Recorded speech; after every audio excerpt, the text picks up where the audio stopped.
RMS Lusitania. On May 7, 1915, the British ocean liner RMS Lusitania was sailing off the southern coast of Ireland on a transatlantic crossing from New York to Liverpool, carrying 1960 passengers and crew, including 128 Americans, when the German submarine U-20 fired a single torpedo at her starboard bow. The torpedo struck just below the bridge. A second internal explosion followed almost immediately, so powerful that it blew open the deck above the point of impact and sent a column of debris into the air. The exact cause of the second explosion has been debated by historians and marine investigators for over a century, with theories including coal dust, ignition, an ammunition magazine detonating, or an aluminum powder explosion from cargo in the hold. Lusitania, a ship that her owners and many passengers believed was simply too large and too fast to be sunk by a submarine,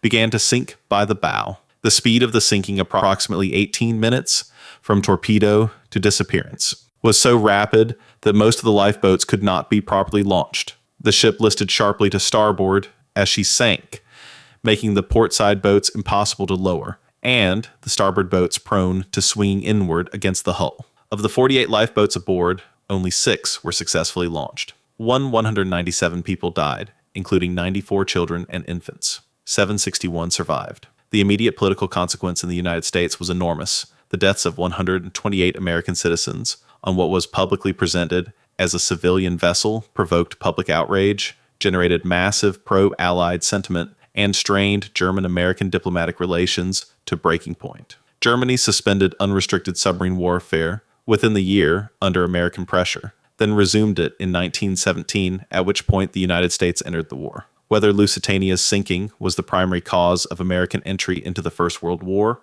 or merely a contributing one, has been argued ever since. What is not argued is that 197 people died in 18 minutes because a single torpedo found a hole that was not as unsinkable as its owners believed. MV Wilhelm Gustloff. On January 30th, 1945, the German ocean liner Wilhelm Gustloff departed the port of Gottenhafen in occupied Poland as part of Operation Hannibal, the desperate German naval evacuation of hundreds of thousands of civilians and military personnel from East Prussia ahead of the advancing Soviet army. The Wilhelm Gustloff had been built in 1937 as a luxury cruise ship for the Nazi Kraft durch Freude program designed to carry approximately 880 passengers. On January 30th, it was carrying an estimated 10,000 people, Wehrmacht soldiers, Kriegsmarine personnel, wounded men on stretchers, and tens of thousands of civilian refugees, including approximately 5,000 children.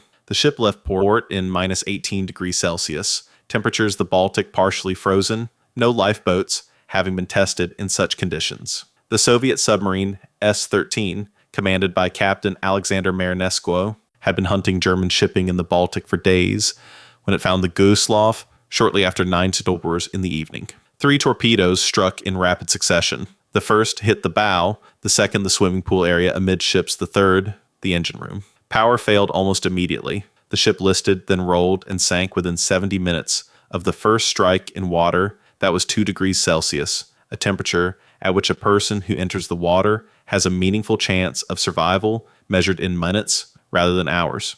An estimated 9,343 people died. Approximately 1,200 were rescued from the water by German naval vessels. The sinking of the Wilhelm Gustloff is the deadliest single ship sinking in recorded maritime history, killing more people than the Titanic and Lusitania combined, and remains largely unknown outside Germany and Eastern Europe, because the Nazi government suppressed all news of it as the regime collapsed, and because the victims were Germans in a war of German aggression, a combination that made the story politically awkward for decades after the conflict ended.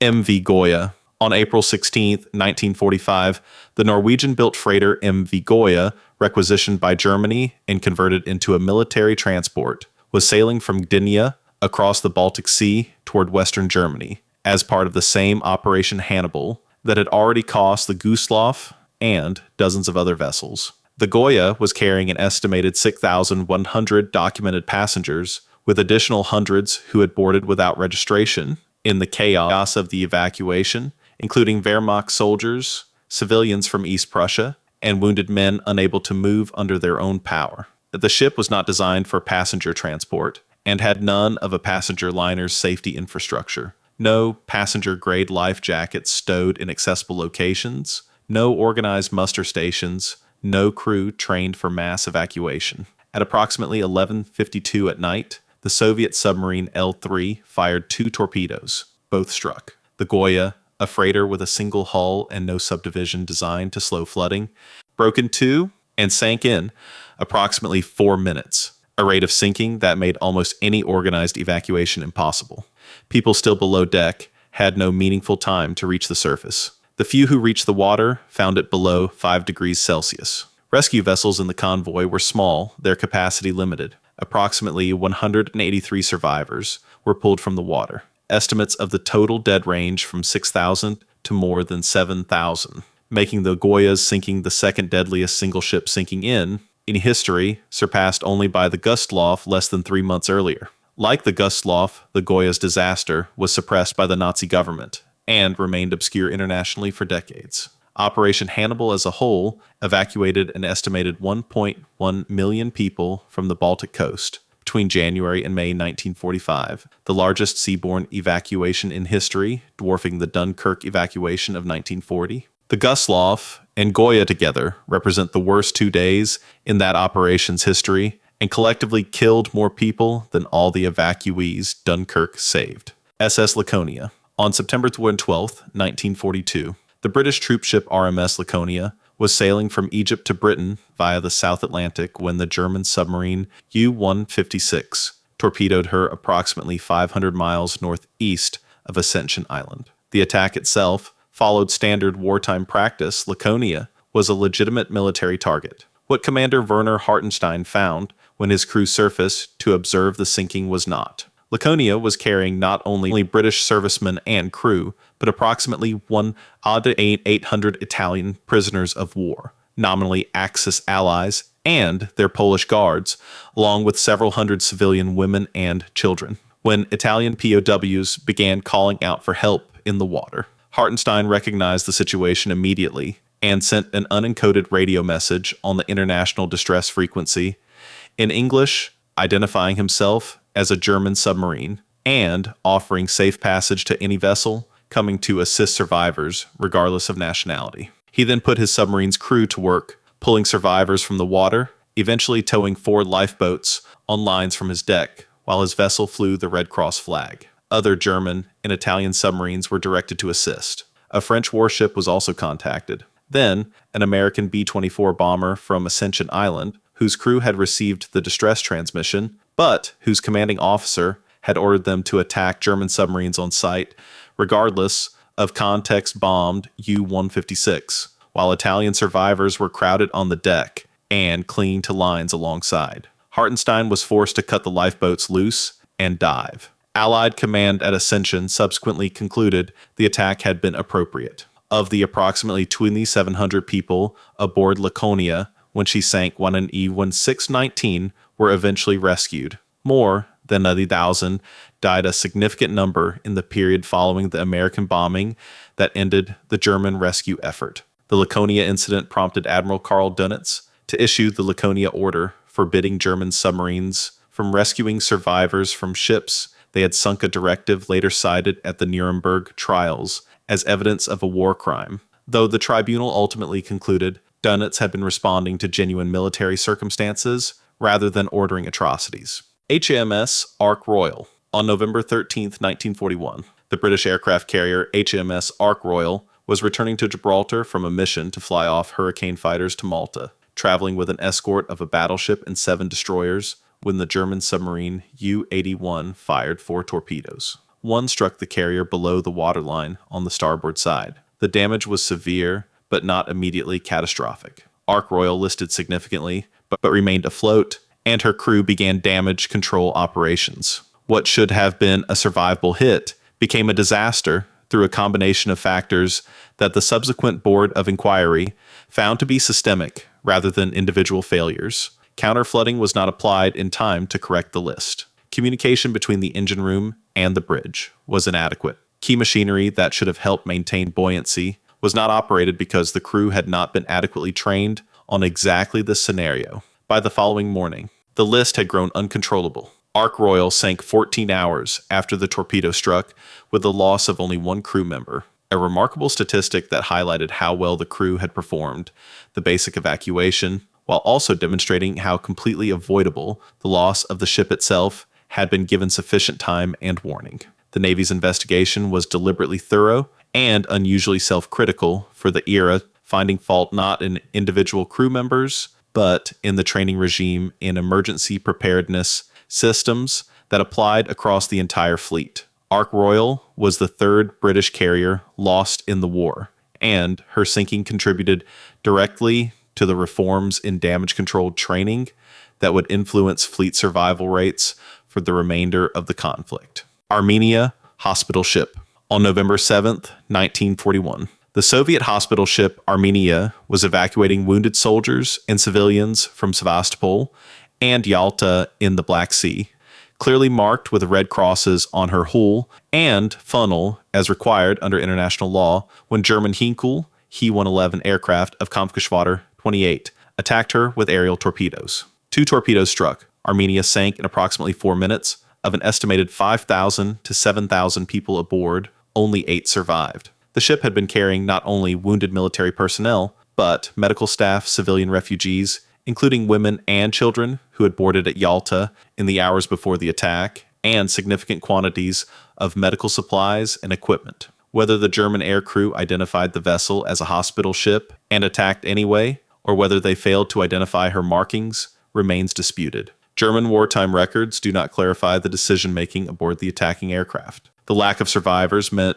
there was no one to provide a first-hand account of the attack's development from the Armenian side. The death toll, if the higher estimates are accurate, would make the Armenia one of the deadliest single maritime disasters of the entire war, exceeded only by the Gustloff Goya and Cap Arcona. The attack violated the Geneva Convention's protections for hospital ships, though it generated no immediate formal protest from the Soviet government, which was in the first months of a catastrophic German invasion and had other priorities.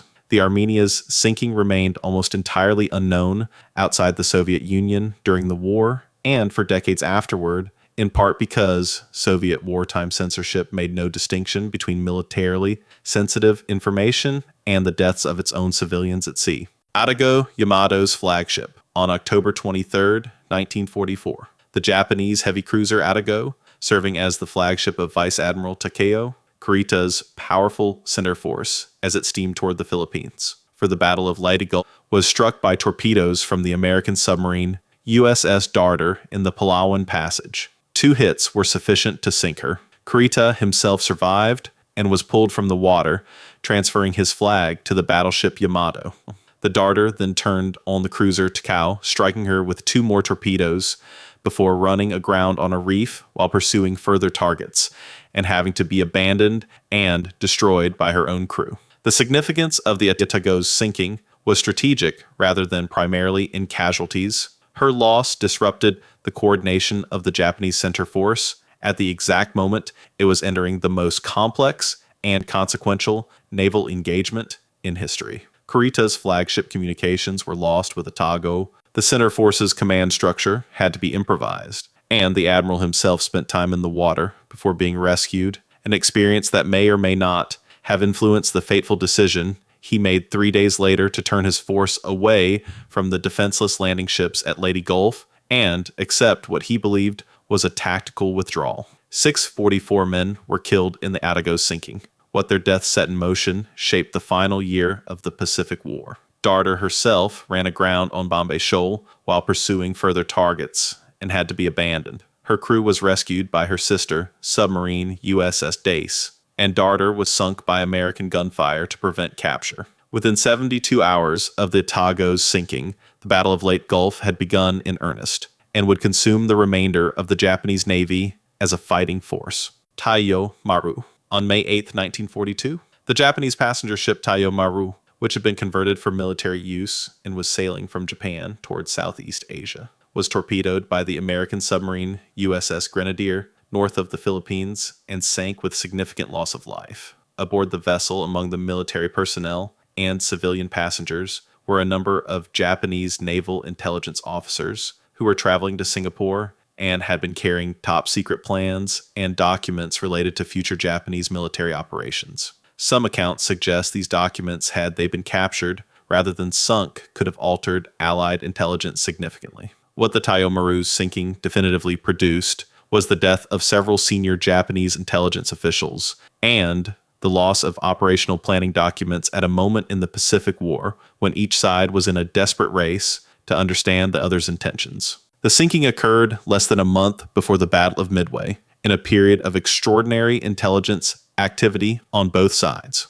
The exact contents of what went down with the Taiyo Maru have never been fully reconstructed. The vessel had been used earlier in the war as part of the exchange of diplomatic personnel between Japan and allied nations, a mission that had given it a degree of international visibility unusual for a requisitioned military transport. Its sinking as a military vessel carrying intelligence officers was a straightforward act of naval warfare, but the specific individuals lost, and what they were carrying placed it in the category of strategic torpedo disasters whose consequences extended well beyond the death toll alone. SS Cap Arcona, on May 3, 1945, 3 days before Germany's unconditional surrender, British Typhoon aircraft of the Royal Air Force attacked a group of German ships in the Bay of Lübeck, the Baltic Sea, sinking the ocean liner Cap Arcona and 2 other vessels. The ships were carrying approximately 10,000 concentration camp prisoners